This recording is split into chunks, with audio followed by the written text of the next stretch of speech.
Good morning, là sáng cái afternoon đi lúc nào chạy ở tôi lúc chạy nó nữa, lúc chạy nó no last week chạy tôi close lại à.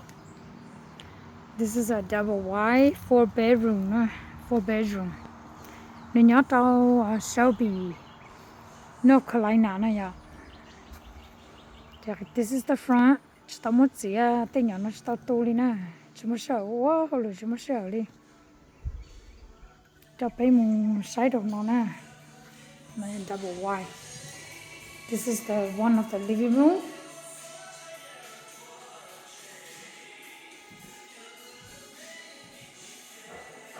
Thì một rau nó ý không nhá. Tên gặp bây giờ khẩu tôi bảo bầu luôn nó bây giờ tôi này ạ. Bây giờ tôi nó tê. And then nó ý không thế. Another room. Chỉ tôi muốn tên nó kho đó có trái tên là chỉ tôi muốn kho. So nó như lúc không nó nào là chỉ tao giờ tao kho đi lúc sinh nhật thì cứ chỉ tao giờ lúc sink là cho đi nó cho còn nó có dùng câu cho thế này ạ cho nó giờ lúc bathtub ra đi thì this is another room another room thì bên này là closet thì lu hông thì living room nó chỉ nên tôi một bé không nhận được sao tao nó. So this will be like a mini kitchen thing nhớ nó này ạ. Lúc trẻ nó cũng nhẹ đó có tên đá này ạ. Thì trong này bỏ nó, còn nó một tao nó sao nó tên này nó là kitchen.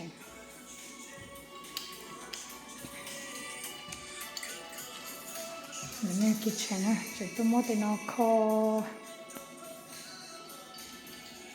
Chỉ muốn kho đi nó trâu. Chỉ này nó tới dần chỉ another living room, còn này ilu không nhau.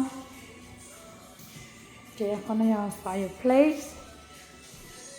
Chỉ tạo con nó một chỗ sân trong backyard.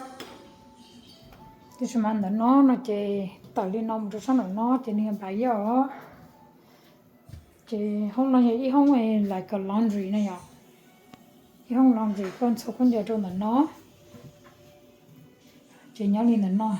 Thì nó chỉ tao mất tên nó tu này là ui lu chẳng trong nó thế chỉ nó nhớ nó không mang nhau nó thế nó không nhiều không mang mẹ của chỉ nó mua bé nó không mang để nữa lo không tự bé nó không mang thì nó mà ý không mẹ của chỉ còn nó chỉ tạm một trong nó bây giờ chỉ một con nó một trong bố bé chân tông bố bé nó chỉ tao cho nên một cái gì xem bây giờ thì cái sao nó được ăn lọt cho họ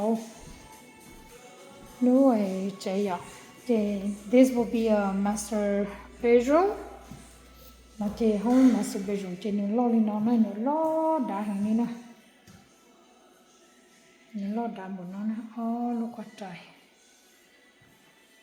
master bedroom chị đã non hết chúng một ít không extra chị không non do you could say like a ilu không bự là do có một lúc walk-in closet là do anything không nói chơi không extra cho dù nhớ trong đó lúc không phải master bedroom thế này à thì mình do thì dù mua cho mình tụi nhiều là cho mình may đó thì trong cho dù anh chị bữa nó thì nhớ cái này ok cho họ không nói thì tôi giàu cho đi thì ilu giàu rồi cho mình may bự theo and then this will be the bathroom lúc bathroom nhá nó không phải master bedroom nó chỉ nó lo nó ok một lúc sinh nó chỉ bao chia chỉ lúc nó luôn như đá đê thì lo cho nó chỉ mà lo cho lúc nào thì là này lúc shower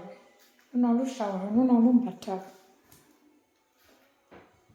lúc hot bathtub thì nó một chỗ sao nó chỉ ăn được rong nữa yeah so là rồi nó lên sai thì cô chỉ nhớ tổng cái dừa thế lúc nào thì cô giờ dừa cho nè này nè bò này nè dừa này thì nó nằm last week thì lúc nó thì bây giờ mình chỉ họ lựa chọn một số thế thì chưa party nó Sunday nó sẽ chỉ tôi lúc chạy đi nó rồi tôi ta cho sẽ giờ đi sai đi chả nè sẽ nhẹ nhó chỉ nhẹ thì cho tụi cứ lợi họ là nhó nhiều chỉ nhó nó là tới giờ cuối mua for rent thì sẽ lúc chạy nó cũng lo cơn ngồi đi nữa ok ngồi đi nữa nhớ cho nó khởi lại là sáu bì nữa nhớ lúc giờ hoa sáu bì nữa